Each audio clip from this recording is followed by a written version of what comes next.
Hello friends, मु राजलक्ष्मी आपण आम मुल्की आशा टीवी को स्वागत करुँची। जन्माष्टमी राति रे तुलसी पत्र को चुपचाप रखी दिंतु यही जगार आपण को केवे भी टंका पैसार अभाव हेब नहीं।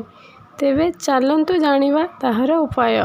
नमस्कार बंधुगण, हिंदू धर्म रे तुलसी गछ को बहुत पवित्र कहा जाए। शास्त्र रे तुलसी गछ को माता लक्ष्मी को रूप में कहा जाए। यह कहा जाए कि जहाँ घरे तुलसी गछ थाए एवं नीतिदिन पूजा अर्चना करा जाय थाए सेठारे क्लेश, दरिद्रता, कलह आदि सबु नकारात्मक जिनिस न थाए। कारण तुलसी गछरे सबु प्रकार देवी देवता माने वास करिथांती।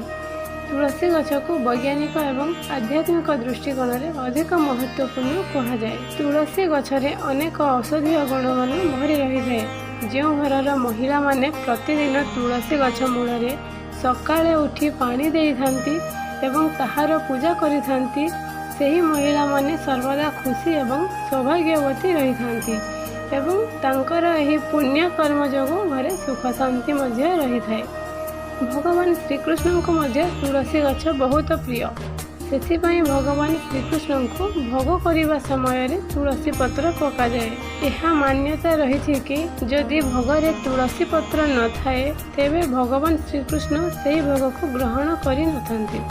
सेथिपाई जदि आपण श्रीकृष्ण को भोग चढ़ा जाए तेबे सेथिरे तुलसी पत्र पका जाई थाए। तुलसी गछ मूल प्रतिदिन संध्यारे दीप जालिबा उचित। तुलसी गछ को गुरुवार दिन ही घर को आनिबा उचित। ध्यान देवे कि तुलसी गछ घर मुख्य द्वार रे पूर्व दिगरे ही यहाँ स्थापन करिथांती। यह द्वारा घर को नकारात्मक ऊर्जा प्रवेश करि न थाए। तुलसी गछ आम जीवन रे थिबा समस्त नकारात्मक ऊर्जा एवं खराब प्रभाव घर को आसे नहीं एवं किछि महत्वपूर्ण कार्य करिबा पूर्व तुलसी माता को प्रणाम करिबा उचित। एबे आसंतु जानि नेबा कि निजर धन धान्य को किपरि वृद्धि करिबा।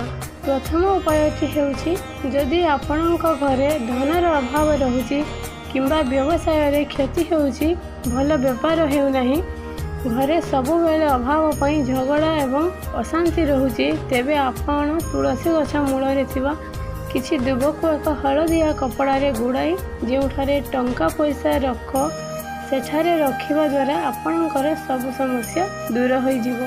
द्वितीय उपायटी हेउछि, जदि आपण जन्माष्टमी दिन निज पर्स रे एक तुलसी पत्र को आनी रखिबे एवं ताहा सुखी गले ताकू पानी रे पकाई आउ एक तुलसी पत्र रखंतु।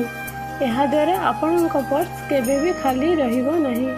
तृतीय उपाय हेउछि, जदि आपणक झीर विवाह हेउ नाही किंबा निज मन इच्छा बर खोजी सारी छंती एवं विवाह करने को चाहूथिले, तेबे आपण सबुदिन माता वृंदावती अर्थात तुलसी गछ को पूजा करने निहाती आवश्यक अटे एवं ताहा पुणी नियम एवं भक्ति भावर सह।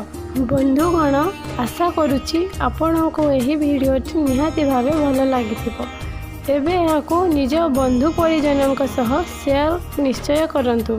यही भले अधिक वीडियो देखिबा पई हमर मुल्की आशा टीवी यूट्यूब चैनल को सब्सक्राइब करंतु एवं बेल बटन को मध्य दबाई दियंतु। धन्यवाद।